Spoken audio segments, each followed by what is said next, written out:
tudo bem? O tema de hoje é inclusão no seu evento, no seu casamento, no seu evento corporativo.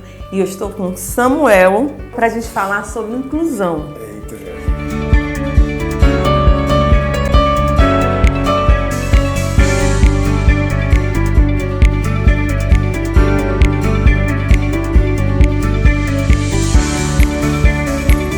Samuel, a gente sabe a importância da inclusão, né, da linguagem dos surdos, né? Assim, aí as pessoas realmente, sim, eu sei que corporativo é obrigatório, mas nem todo mundo cumpre. 70% não cumpre, né? Mas assim, a gente tem que pensar no outro. E às vezes na família tem uma pessoa, duas pessoas, aí diz assim, não, é problema dele, né? Não precisa de intérprete. Família a gente não precisa. Né? Família, um fala pra ele o que está acontecendo. Então eu queria perguntar pra ti a importância de ter um intérprete. Eu não falei que o Samuel era intérprete, tá certo? Eu sou intérprete, tá? A importância de ter um intérprete de Libras. É elementar para a vida. A gente, falando sobre inclusão e sobre acessibilidade, a gente está falando sobre fazer com que pessoas que já pertencem ao seio social se vejam interagindo a ele. E de várias maneiras, né? Entre essas maneiras legais, né? Então, você tem leis que garantem a participação de profissionais como agentes de inclusão para que esses indivíduos se vejam de fato incluídos. Porque estar em sociedade, eles já estão, né? Já são pessoas que vivem em sociedade, então se casam, precisam ir para o hospital, vão para a escola, se formam, estudam. É garantir a esses indivíduos a existência a partir da sua particularidade, né? E aí, assim, você promoveu uma equidade social. Então, quando você for fazer o seu casamento, se você tiver um familiar surdo, contrate um intérprete, querido. Porque, para além de você garantir a inclusão, garantir a equidade social, é uma empatia em algum aspecto. Porque imagina só, inclusive tem um vídeo na internet que eu acho bem interessante, que é o menino chega na escola e ele é surdo, né, lá nos Estados Unidos. Quando ele chega na escola, todos eles já estavam armando isso, assim, estavam aprendendo a língua americana de sinais, né? Depois a gente vai falar sobre o negócio americano, brasileiro, porque não é uma língua de sinais para o mundo inteiro, né? Cada país tem a sua língua de sinais. Língua de sinais, né? Porque são línguas. São línguas, né? Então, esse aluno chega na sala de aula. Quando ele chega na sala de aula, todos eles começam a falar em língua de sinais com ele. E aí ele se emociona, né? Assim, se sente incluído, porque para além de ser legal, então você precisa ter um agente de inclusão no espaço onde o indivíduo surdo esteja, qualquer que seja o espaço, é uma lição empática, né? Então assim, não é só sobre, eu vou colocar um profissional aqui para fazer com que nesse evento, para fazer com que nessa situação, aquele indivíduo seja contemplado porque há uma lei que de alguma maneira me obriga. Não, cara, você está exercendo empatia enorme com a existência daquele indivíduo. Porque você reconhece que o ambiente é um ambiente deficiente, então você tira da pessoa a carga da deficiência, você descentraliza o conceito da deficiência, você retira o conceito do sujeito e você imprime a deficiência onde de fato ela está, que é no espaço.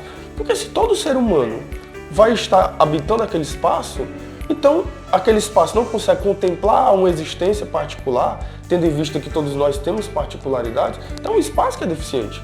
Então o espaço que é deficiente, então você descentraliza o conceito do sujeito, você tira dele a deficiência, você implementa a deficiência no espaço, você diz, eu enquanto espaço preciso me adaptar. Aí levando isso para a pessoalidade, né? Para si, preciso ser empático.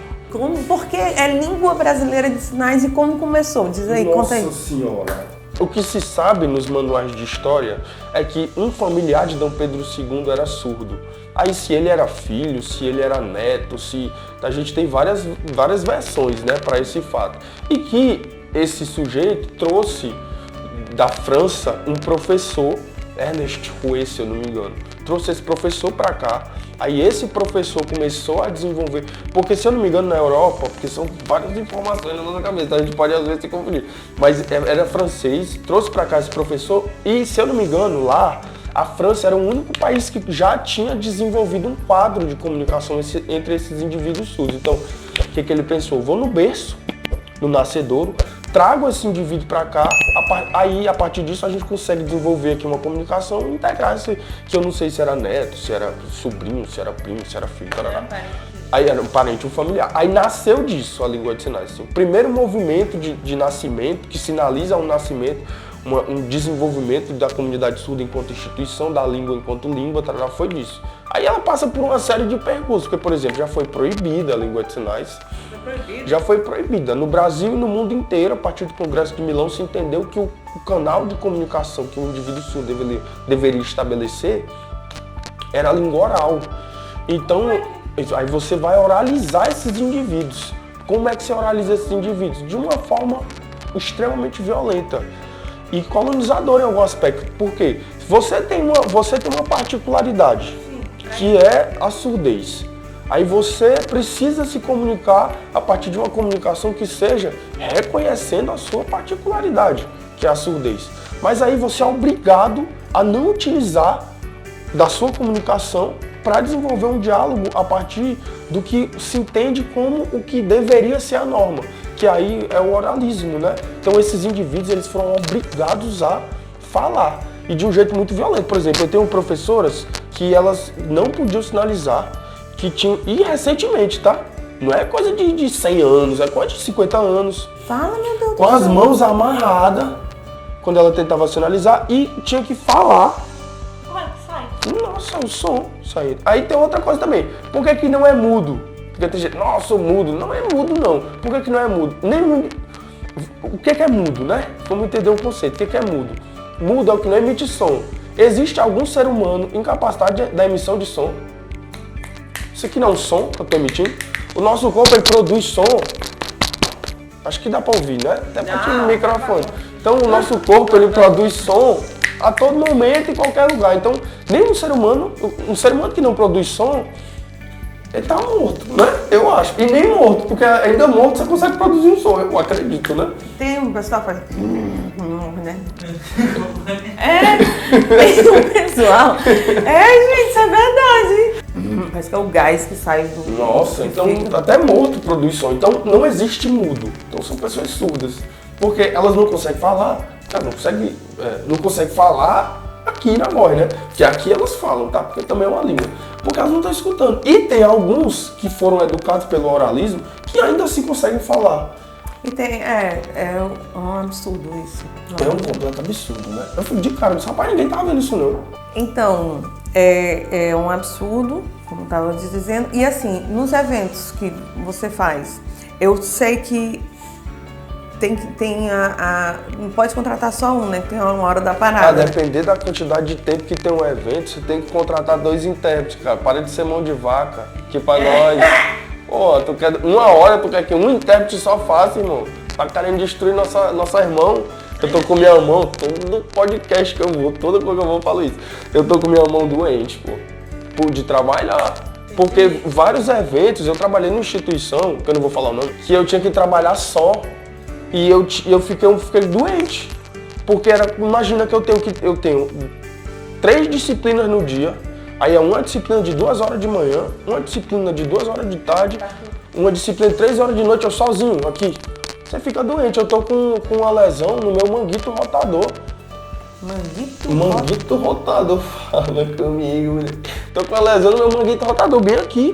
Tô com uma lesão aqui, tô com uma lesão aqui. Eu tenho uma amiga que teve que fazer uma cirurgia na mão e eu descobri que tem um amigo meu, Robson, que não é um amigo, mas é um conhecido, que o tendão dele torou na hora que ele tava interpretando na sala de aula.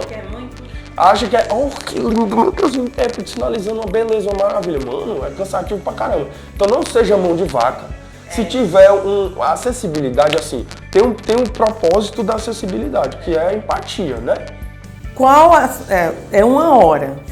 Eu tenho que ter 2 intérpretes. Porque vai variando de quanto tempo. 20 minutos, 15 minutos você vai revezando. Aí entra o intérprete, sinaliza aqui, tá. até para você fazer um trabalho decente. Tá legal,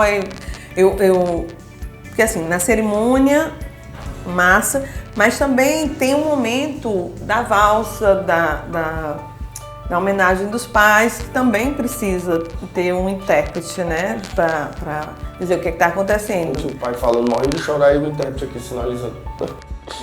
Se for eu no casamento, eu iria chorar, não tenho dúvida, o intérprete sinalizando, morrendo de chorar aqui.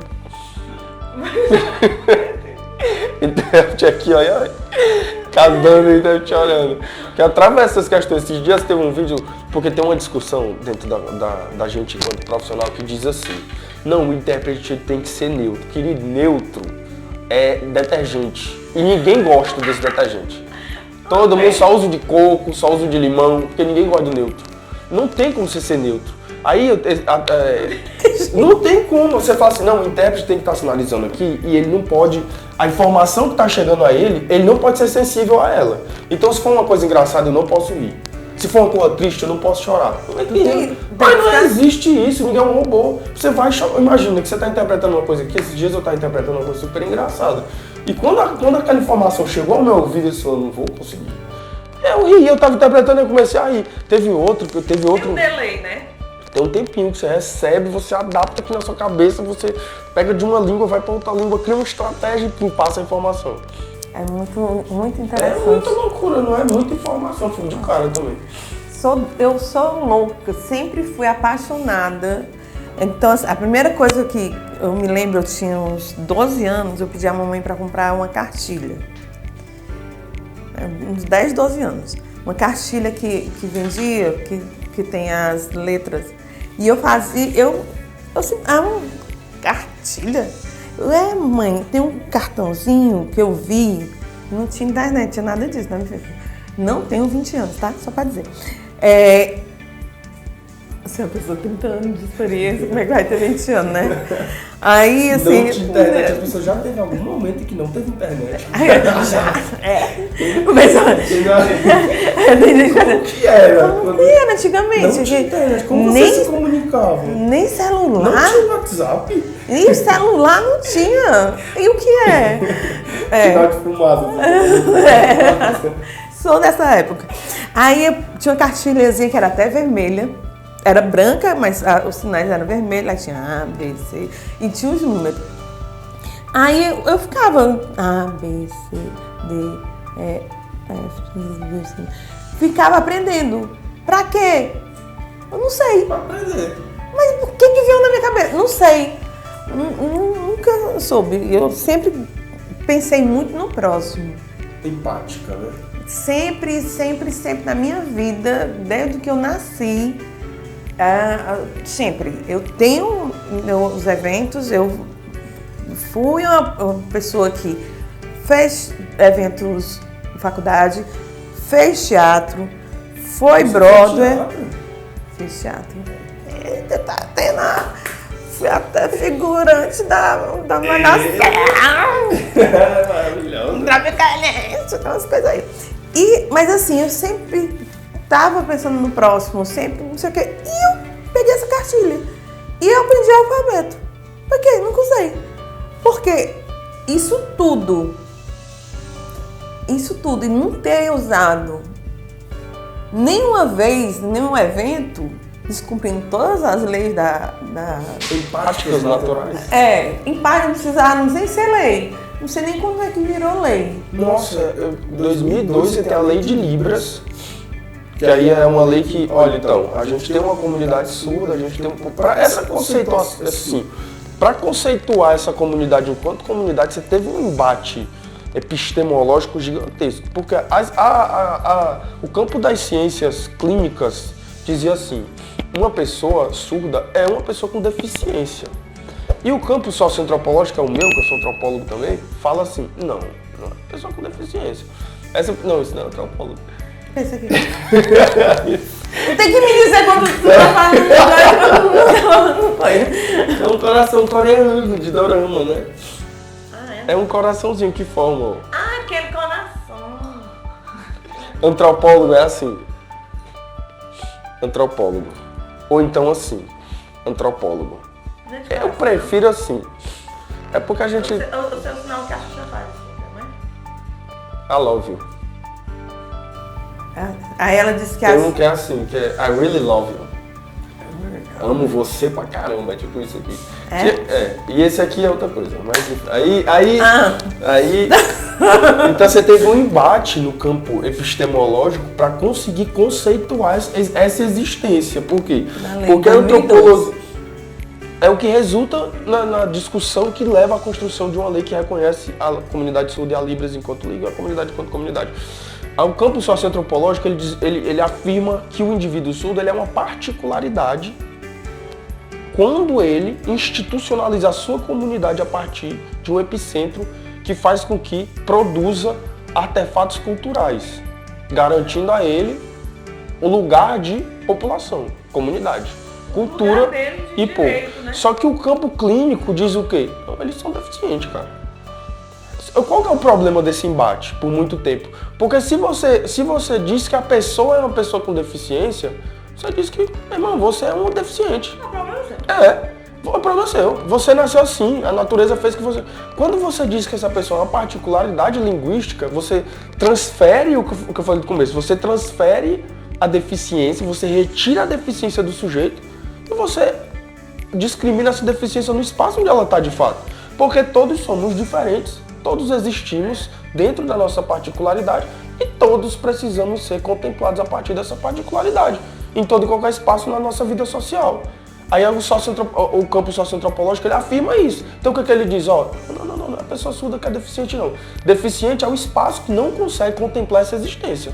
Porque todos somos especiais dentro da nossa... Especiais assim, né? Todos somos de fato muito especiais, é maravilhoso. Mas assim, todos somos particulares no nosso existir e precisamos ser contemplados. Aí essa discussão, ela nasce junto a uma outra discussão que ganha muita veemência hoje no nosso campo político, no nosso campo social, que é a da inclusão das minorias. Porque a população surda se encontra inclusa nesse... A população com deficiência, pessoas com deficiência, se encontram inclusas nesse espaço de discussão. Só que de uma forma marginalizada, porque a gente conseguiu muita ênfase a uma discussão da inclusão dessas minorias e a gente tem conseguido fazer com que dentro desse campo, que compreende a necessidade de se incluir essas múltiplas existências, se encontre a pessoa com deficiência. E aí se reconheça a comunidade surda enquanto uma comunidade, uma particularidade, e a partir disso ela consiga se incluir, consiga viver, consiga atuar, consiga se formar, consiga estudar, consiga almejar aquilo que deseja, consiga se integrar no mercado de trabalho, consiga casar e ter uma cerimônia que você olhe para a cerimônia, você veja intérprete, você veja pessoas sinalizando, consiga exercer uma coisa simples, a vida social. Simples não, complexa, mas consiga exercer... Complexa, muito complexa. A vida social é muito complexa. A fase boa é quando a gente era criança. Depois disso, vai por água abaixo. Mas consiga exercer a vida social. Essa é uma dica muito legal, né? Criança, depois... Não era bom, não era gostosinho quando você era criança? Aí depois as coisas vão meio que... Ai, sou adulto, mano. Nossa, que... É difícil ser adulto. Aí tem que dar animação, o pessoal querer casar. Eu vou querer casar. Eu vou querer casar, não Eu vou querer fazer várias coisas da minha vida, tenho que fazer... Nossa. Quero agradecer? Quero agradecer. Quero agradecer a presença, a toda a aula, tudo, e dizer assim, quer contratar um intérprete? É importante, é assim, super importante, Nossa, importante. É o que tem que ser feito, e tem que ser feito. É importante você ter uma formação. Tem muita gente que fica, inclusive eu conheço pessoas que falam assim, nossa, como que eu faria para ser intérprete? Ó, você tem o Joaquim Nogueira, que é uma escola técnica, que foi a que eu estudei, no EP. Você tem a Unacel, que é uma faculdade que oferece curso bacharelado em língua de sinais. Você tem a UFC, que tem um curso, não é bacharelado, mas é o Letras Libras. Então você pode começar com a licenciatura, mas você vai aprender a língua de sinais, depois você pode fazer uma especialização no sentido de ser tradutor. E você tem todas essas instituições. A que eu estudei é o Joaquim Nogueira, uma escola profissionalizante. É uma proposta do governo do estado que você faz o curso técnico junto com o ensino médio. Você chega no primeiro ano do ensino médio. E a escola profissionalizante, inclusive, tem uma coisa na escola profissionalizante que é super interessante, que é o fato de ela contribuir para a prevenção à violência no estado do Ceará. Então, assim, eu queria agradecer demais toda essa aula que você fez, assim. Eu fiz um evento, disse que é o único evento que eu fiz, contratei o Samuel e a equipe foi maravilhoso, porque, assim, e a equipe, as meninas também que foram, porque foi 3 dias, não foi? 3 dias de evento e ele foi para uns, mas sempre ia 2 pessoas, né? Então, assim, maravilhoso. O evento, a gente não tem, nunca tive, né, do lado. Aí, a intérprete aqui, aí a pessoa que tava falando, não sei o que, aí eu, para de olhar! Você estranha, né? Essa pessoa aqui no cima do palco. Assim, do nada, a pessoa em cima do palco, toda de preto. Eu fiz a virada do ano, eu fiz com o show da virada do ano, da Mari Fernandes, né? E ela chegou do meu lado e ela achou que eu tava fazendo TikTok, velho. Não acredito. Eu tava sinalizando aqui, aí ela chegou do meu lado e começou a fazer uma dança do TikTok. E eu não vi, né? Depois quando eu vi no vídeo. Quando ela chegou do meu lado, eu fiquei muito de nervoso. Eu fiquei, ai meu Deus, que é isso? Tá me olhando do meu lado. E ela chegou do meu lado e começou a dançar, fazer um TikTok assim. Eu fiquei, será que ela achou que eu tava dançando TikTok? Porque você não reconhece. Tipo assim, tem uma pessoa toda de preto, assim, mexendo a mão, a pessoa tá fazendo uma dança. O que ela tá fazendo? É pra você ver como a gente não cumpre, não se permite. E quando a primeira vez, a gente... Era assim, e foi. Mas, assim, a partir do momento do ano passado, toda vida eu pergunto, quando eu vou finalizar, eu pergunto, quando é noiva, você tem alguém surdo? E evento corporativo, produção, porque eu sou produtora também. Maravilhosa, tá? Sou produtora também. Quando tem evento, tem que ter, gente. Gente, tem que ter. Então, já sabe, contratar um intérprete que seja maravilhoso. E aqui a gente vai deixar embaixo tudo. Muito obrigada pela entrevista. Gratidão por você ter vindo aqui. Gratidão. Você ter vindo aqui. E assim, foi uma aula maravilhosa, foi tudo perfeito. Então, muito obrigada. E se você tiver alguma dúvida ainda, vamos deixar aqui os contatos. Mas peraí, antes disso, já se inscreveu no canal? Não. Curte aí, comenta, compartilha. Não é possível que você não vai fazer isso. Não vai compartilhar. Nossa, velho. Joga nos seus grupos do WhatsApp da sua família. Como é que é sininho? Como é que faz isso? Ativa o sininho, ó. Ativa o sininho, compartilha, curte, comenta. O que é que vai te custar? E eu tenho certeza que o Samuel vai responder todas as suas dúvidas. Não tenho dúvida que eu vou responder todas as dúvidas de vocês, tá? E vou curtir, vou comentar, vou compartilhar em todos os meus grupos, os possíveis, os não possíveis. Vamos lá. Por favor. Então... E até o próximo vídeo.